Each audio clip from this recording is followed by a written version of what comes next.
De 5 à 7, un titre qui fait penser au film d'Agnès Varda, Cléo de 5 à 7, et c'est celui que vous avez choisi, Olivia Caudrine, bonsoir. Bonsoir. C'est le titre de votre dernier roman, paru au Cherche Midi. Alors c'est l'histoire de 4 femmes, 4 profils très différents, mais qui sont réunis par, elles sont réunies par une maladie, le cancer du sein. Alors avant de revenir sur ce thème fort dans ce roman, pourquoi ce titre ?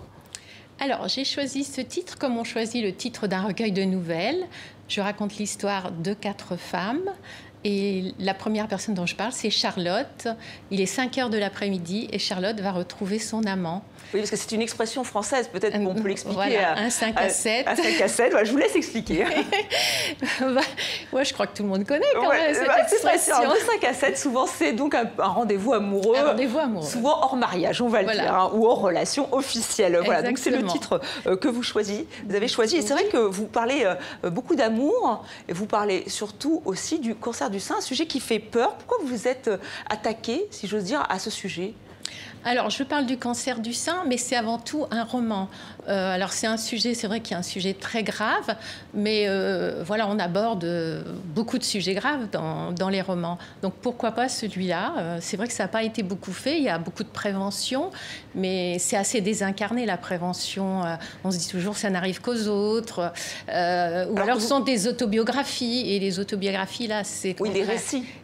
Voilà, on est dans l'empathie, beaucoup trop. Là, je trouvais que c'était intéressant d'en faire un sujet de roman, d'abord parce que c'est vrai qu'on connaît tous quelqu'un autour de nous qui a eu un cancer du sein, il y a quand même une femme sur 8.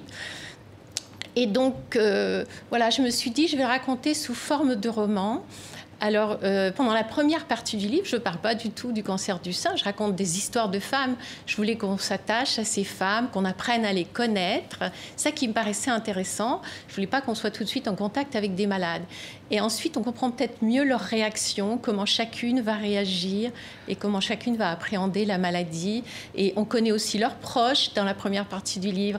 Donc, on s'aperçoit aussi qu'ils vont avoir des réactions peut-être auxquelles on ne s'attend pas. Oui, il y a beaucoup aussi d'informations. On sent que vous vous êtes intéressé au sujet, que vous avez creusé la question, parce que vous nous parlez, effectivement, vous rappelez qu'il y a une femme sur 8 qui peut être touchée par la maladie. Vous revenez sur les traitements, sur les effets secondaires.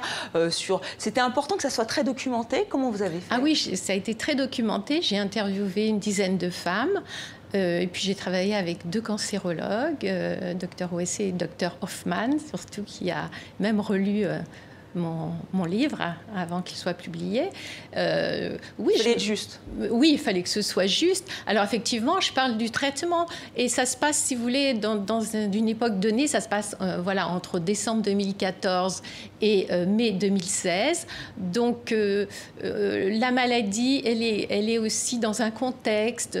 Ces femmes sont d'un milieu social différent, un âge différent, et puis le contexte autour, la politique. Ce qui se passe en France, puisque tout se passe en France, voilà, elles ont aussi des réactions. Je veux dire, la maladie, elle est dans ce contexte aussi.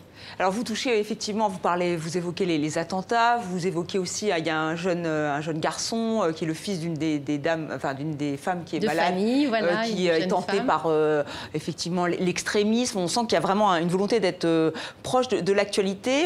Mais est-ce que vous avez été surpris quand vous avez enquêté sur ce sujet du cancer ? Est-ce qu'il y a quelque chose qui vous a surpris ? Par exemple, vous nous rappelez les inégalités sociales. Une perruque, quand on perd ses cheveux, ça coûte très cher. Oui. Et alors, voilà. Mais qu'est-ce qui vous a le plus surpris ?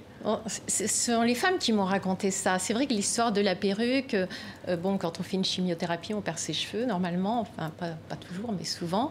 Et c'est vrai qu'il y a certaines femmes qui me racontaient que c'était terrible pour elles.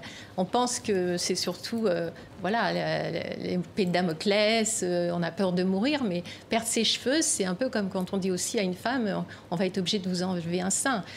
Souvent, quand on enlève un sein, on vous dit, voilà, vous êtes guéri. Vous avez même parfois pas de chimiothérapie, pas de radiothérapie. Mais c'est pas rien de perdre un sein, c'est quelque chose d'important. Ça touche à la féminité, ça touche à plein de choses. Oui, c'est ça, c'est ce rapport à la féminité aussi qui vous a intéressé dans l'intrigue.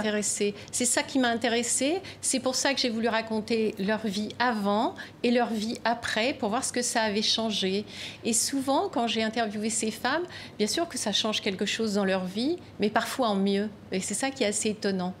Merci Olivia Coudrine d'être venue sur le plateau de 64 minutes, de 5 à 7, donc, est paru aux éditions du Cherche Midi. Et le cancer du sein, c'est un sujet que nous traitons sur TV5 Monde, notamment grâce à Terrienne, face au cancer du sein. Je vous invite à aller consulter donc leur site, vous y retrouverez de nombreux articles. Encore une fois, merci Olivia Coudrine.